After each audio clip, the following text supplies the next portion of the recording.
The Shamba-based club moved within a point of Rentals after the log leaders drew 1-0 with Trojan FC. Tinashe Balakas scored a brace, while former Diamonds midfielder Banamazu Mshunji also chipped in with another brace. Simba Bhora made it 15 goals in 3 matches. Simba scored 6 past Kemen Mota before putting 3 past Kama Academy this past weekend, and this Saturday it was another 6 at home. Veteran coach Arthur Tutani was pleased with these charges. It was a good game.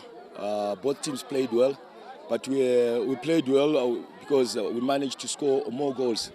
To win a game, you must score more goals. And today I've won. Next time, who knows, I might lose as well. But the turning point is that we are moving forward. We are gunning for the championship. No turning back. Go, Buju, go. The result leaves the Rentals on top with 31 points from 14 matches, while Simba is a point behind with a game in hand. Golden Eagles failed to close the gap at the top after drawing 2-0 at Commando Bullets, leaving them on 28 points from 13 matches. Lawrence Trusida, ZBC News, Harare.